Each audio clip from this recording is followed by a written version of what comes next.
حاجه هكا انا ما نجاوبش عليها، لانه اضراب الصحفيين اليوم اقوى ومعبر وسامبوليك اكثر من انك باش تقيموا اليوم صحفي باهي ولا خايب ولا يتقن مهنته ولا ما يتقنهاش.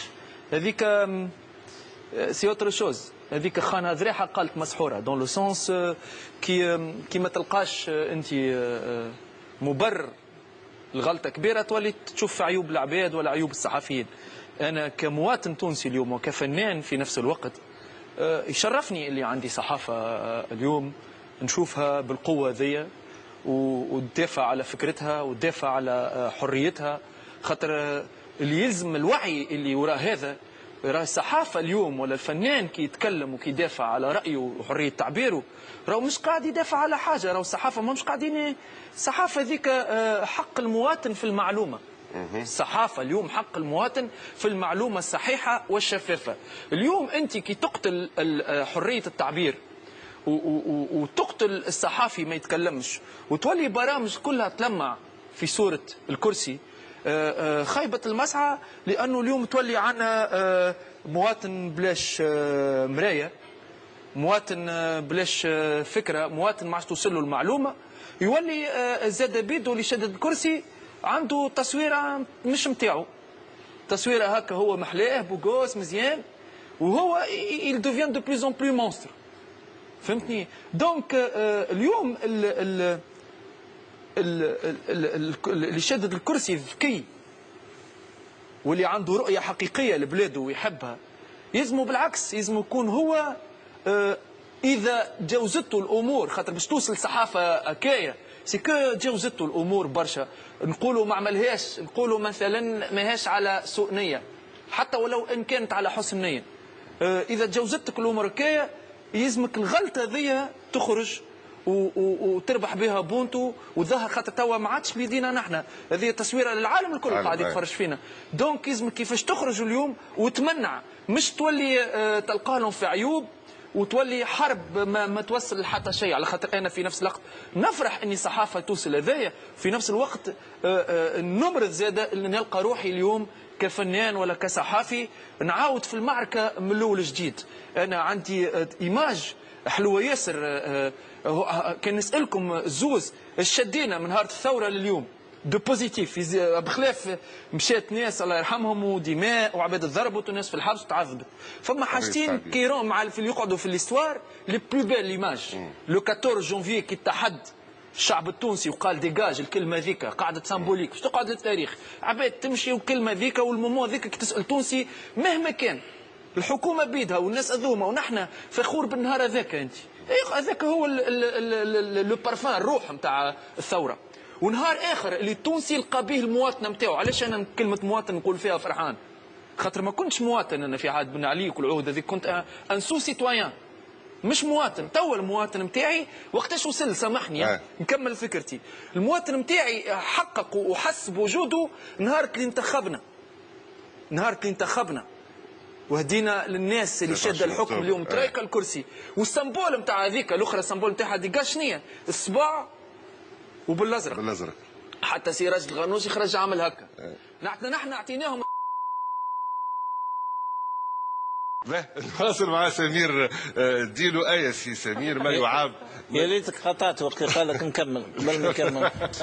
آية سمير ما يعاب على نعم اسمع. لا انا نجاوب على سي وليد، ماذا تحب تسالني انت ونجاوبك راني نجاوب. آية سيدي آية شويه انضباط يهديكم. سمير ديلو ما يعاب على الحكومه التونسيه هو انها تحاول تدجين الاعلام، تركيع الاعلام. فما تعيينات فوقيه مثلا في دار الصباح يقول لك المفاوضات من اجل المفاوضات. هذا الكلام اللي قاعدين يقولوا فيه الصحفيين. حتى اخيرا سيد حماد جبيلي رئيس الحكومه كان يتذمر ونقد الاداء نتاع التلفزه الوطنيه، قال كيفاش رئيس الحكومه يستقبل البعثه اللي كانت نتاع الالعاب الموازيه اللي جابوا ميداليات لتونس، كيفاش قال ما تصوروهاش وما تصوروش الاخبار وما تغطيوش النشاط الحكومي. حاله احتقان وغضب ومشادات كبيره بين الحكومه وبين النقابة الوطنية للصحفيين. فكيف يتحدث الناطق الرسمي في هذا الخصوص ويفرق الرمانه كما يقولوا اون فوا بور توت. لا ما سبتنيش كانت رسمي، يبدو انك نسيت بين مقدمه البرنامج. مش تو كانسان خليني باش نجاوب. ما خاطر هو عطاني الباس نتاع الحكومه. انا مستهلك للاعلام كبقيه المواطنين، ومستهلك للانتاج المسرحي كبقيه المواطنين، وعندي راي، وكما من حق المسرحي انه يعطي رايه في الاحداث السياسيه، من حق السياسي انه يعطي رايه في الابداع المسرحي والابداع الاعلامي اذا كان ابداعا.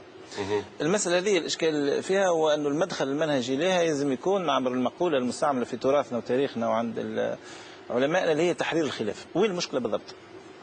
جزء مما قيل البتيار اللي قدمته، ما نعرفش ثم واحد بعده باش يعدل الكفة شوية وإلا لا، ولكن اللي قدمته هو صوت واحد. يعني ما قدمتوش الصوت قلت صوت الصحفيين وصوت لا، فما ناس مواطنين مش بالضروره صوت، ولكن ثم مواطنين عندهم راي اخر ويجب ان يستمع اليه بغض النظر على شنو الراي الاصح. الاشكاليه الحقيقيه كما قدمت في تقديري فيها شويه انحراف بالواقع، ما هيش اشكاليه معركه الاعلاميين من اجل حريه الاعلام، هذه بصوره عرضيه. المعركه الرئيسيه مش هذه. المعركة الرئيسية حاليا في مجال الإعلام هي كيف ننظم الحرية بما لا يجعل هذه الحرية توظف لصالح طرف دون آخر. ولكن الحرية موجودة، بالعكس هو موجودة حرية معها فوضى. ولكن أنا متفق مع اللي قال منكم أنه بزايد حرية خير من شوي، وأنه ثم شوية فوضى وننظموها خير من نعيشوا في الاستبداد وتكميم الأفواه. ولكن تقديم معركة الصحفيين وإضرابهم يوم 17 على أساس أن الانتفاضة من أجل الحرية، هذا ليس تقديما سليما، هي سوء تفاهم بين السلطة والإعلاميين، هذه حقيقة. المسؤوليات فيه متفاوتة، ولكن بالطبع يجب أن تتوجه الأنظار إلى من هو في السلطة، لأنه اللي عنده الصلاحيات الأكثر هو اللي عنده المسؤولية الأكثر، لأنه هو اللي صدر القوانين واللي يصدر القرارات. ولكن مسؤولية الإعلام موجودة، وأنا ما قلت أكرره. علاش؟ لأنه أولا أنا لا أضع نفسي في موقف القاضي ونحكم على الناس. أنا في جميع تدخلاتي عمري نحكم أنت شكون تعمل قبل 15 وشكون ونعرف جيدا، نعرف كل واحد شكان يكتب وشكان يقول.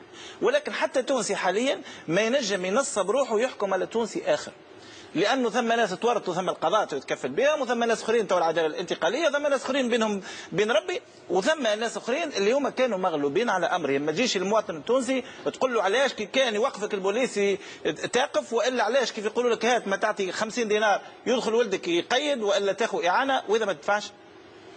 المشكله حاليا انه كما ثم غسيل اموال ثم غسيل تاريخ.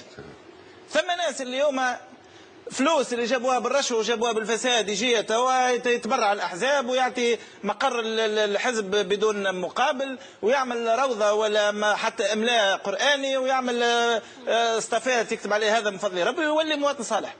وثم ناس اللي هو كان متطرفا في مدح النظام السابق يظن أنه باش يغسل تاريخه ويولي متطرف في التهجم على من هم في السلطة حاليا. أنا في اعتقادي هذه ظاهرة مرضية يجب أن نتعاطى معها. الحاجة الثانية ومانيش باش نطول، هي أنه ممارسة الحرية، ممارسة الإبداع في تقديري، وهذا رأيي الخاص نقول بكل تحفظ ونحترم الآراء المخالفة. حاليا في الثورة وقت اللي ولات الشجاعة ما عادش تدخل الحبس، وقت اللي ولا ديرو دو لا 25 مور دو 15 جانفيي، توا ولا المتحفظ اكثر والاحترام من الناس، وهذا اللي نعيب ولا سي لطفي. انا لا انكر انه عنده ابداع وعنده ضمار، ولكن يتصور انه كيف ياخذ الكلمه اللي قالها خارج الموضوع، ما كانكش قلتها في البرنامج هذا. وش تتصورها شجاعه؟ جيت في المسؤول وزير واحرجته، ماهيش بطوله سي لطفي، ماهيش بطوله تقول لي فهمتها. انا عشت 10 سنين مع الخلايق والبنديه والمجرمين، والكلام هذاك اللي انت سيادتك تقوله نفهم الكل، ولكن ما نقولوش اختيارا. واذا انت تقوله سيادتك ماكش اشجع مني.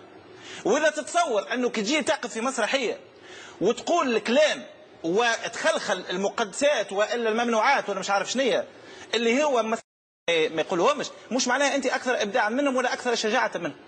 انت لقطه الشجاعه اللي نحفظها لك اللي وقت اللي سجلتك السيكونس في بن علي وانت متاثر وانا مقدر متاثر كان صادق، هذيك هي نحفظها لك. اما اللي جاء بعد 15 جانفي بينك وبين ربي ما نعرفكش شجاعه ولا تفتعل في شجاعه. واكثر الناس اللي عاملين فيها ابطال توا واللي طالبوا بانه يكشفوا القائمه السوداء يبدو أنه أسماءهم في موقع جيد في القائمة السوداء. نواصل في الحديث على إضراب صحفي. لا مش موضوعنا، عايشك لطفي، مش موضوعنا هذا، عايشكم. حبيت أفهم حاجة. مش لطفي فهمناها الناس الكل، وسمير دولي ما جاش من المريخ. سامحني هذا ينوفهم الدولين هذول قصدت. أنا جيت بنية طيبة. وجيت باش نحكي معاكم في اي ظروف كانت. صحيح. ولكن المنعرج هذايا هو يبدو انه في ذهنه منعرج نتاع تتيح قدر لا لن اواصل فيه. لن اواصل فيه. حاشاك. لا يا لطفي مش موضوعنا. نحكيو على لقب عايشكم.